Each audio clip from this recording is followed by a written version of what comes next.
भगवान राम और रावण के महायुद्ध में कुंभकर्ण और मेघनाद की मृत्यु के बाद जब रावण युद्धरत होता है तो कुछ समय बाद वह पाता है कि अब वह लगभग अकेला है, क्योंकि उसकी निशाचर सेना का अधिकांश हिस्सा मृत्यु की गोद में जा चुका है। ऐसे में रावण तत्पर होता है उस मायावी युद्ध के लिए जहां सब कुछ मायावी खेल है। तुलसीदास जी ने इस प्रसंग को आरंभ करते हुए कहा, रावण हृदय विचारा भा निसिचर संघार, मैं अकेल कपि भालू बहु माया करो अपार।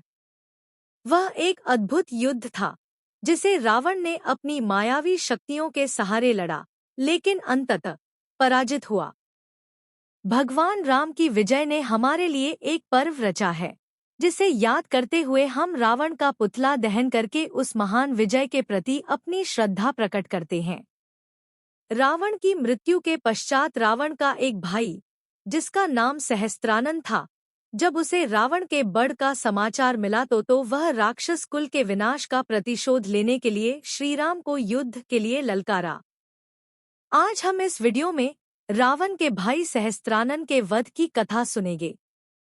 इससे पहले कि हम वीडियो में आगे बढ़े, यदि अभी तक आपने हमारे चैनल धर्म संज्ञान को सब्सक्राइब नहीं किया है तो कृपया सब्सक्राइब कर लें, ताकि आने वाली वीडियो का नोटिफिकेशन सबसे पहले आपको मिलता रहे। इसके साथ ही आप लोग हमारे दूसरे चैनल रसोई विथ बेबी को भी सब्सक्राइब कर लें, जिसमें आपको स्वादिष्ट पकवानों की रेसिपी मिलेगी। रामायण में लोग ज्यादातर सिर्फ भगवान राम और रावण की लड़ाई के बारे में जानते हैं। शायद ही कोई सहस्त्रानन से भगवान राम के भयंकर युद्ध के बारे में जानता है, जिसमें भगवान राम लगभग परास्त ही हो चुके थे। सहस्त्रानन रावण का ही भाई था और अत्यंत शक्तिशाली था। तो चलिए जानते हैं कि सहस्त्रानन से भगवान राम को क्यों युद्ध करना पड़ा। रामायण में हम सभी रावण के लगभग सभी शक्तिशाली भाइयों के बारे में जानते हैं, लेकिन सहस्त्रानन के बारे में जानकारी कम ही मिलती है, जबकि यह रावण का वो भी था जिसने भगवान राम से न केवल भयानक युद्ध किया था, बल्कि जिसका संहार भगवान राम के बजाय माता सीता ने किया था। असल में सहस्त्रानन भगवान शिव का परम भक्त था और वह अपनी तपस्या और अद्वितीय शक्तियों के लिए प्रसिद्ध था। सहस्त्रानन का नाम इसलिए पड़ा क्योंकि उसके 1000 सिर थे और वह अत्यंत बलशाली और घमंडी था।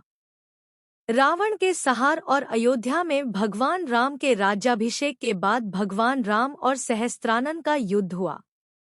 कथा के अनुसार जब सभी मुनि भगवान राम के शौर्य की प्रशंसा कर रहे थे तो सीताजी ने सहस्त्रानन के बारे में बताया और कहा कि उसे युद्ध में हराने के बाद ही भगवान राम का विजय पूर्ण रूप से सफल माना जाएगा। ये सुनने के बाद श्रीराम ने विभीषण, लक्ष्मण, भरत, शत्रुघ्न, हनुमान आदि समेत अपनी चतुरंग सेना बनाई।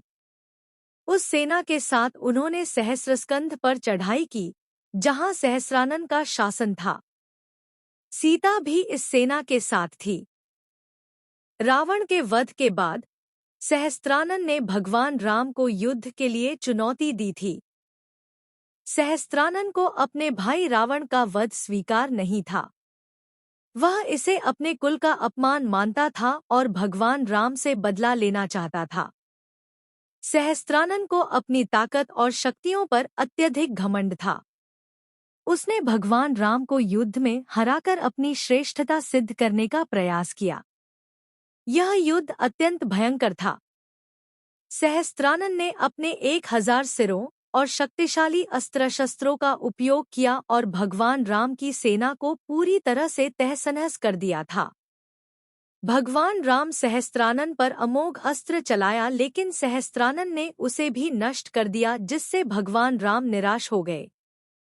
फिर सहस्त्रानन ने जो एक बाण छोड़ा जो राम की छाती को भेदता हुआ पाताल में चला गया। इस बाण के प्रभाव से भगवान राम अचेत हो गए। यह देख माता सीता कुपित हो गईं और उन्होंने एक भयंकर महाविकट का रूप धरा और उन्होंने एक साथ सहस्त्रानन के 1000 सिरों को काट दिया। इसके बाद उन्होंने अन्य योद्धाओं का भी सहार करके मुंडों की माला धारण की। सीता बहुत ज्यादा क्रोधित थी और उन्होंने असिता अर्थात काली का रूप धारण किया और तब सहस्त्रमुख का वध किया। जब ऐसा लगा कि सीता के इस गुस्से से पूरी पृथ्वी का विनाश हो जाएगा, तो ब्रह्मा ने अपने स्पर्श से राम को चेतन अवस्था में वापस लौटाया। फिर राम जी ने माता सीता को शांत कराया। यदि आपको यह वीडियो पसंद आई हो तो कृपया कमेंट करें, लाइक करें और साथ ही वीडियो को आगे शेयर भी करें। इसके साथ ही आप लोग हमारे चैनल रसोई विथ बेबी को भी सब्सक्राइब कर लें, जिसमें आपको स्वादिष्ट पकवानों की रेसिपी मिलेगी।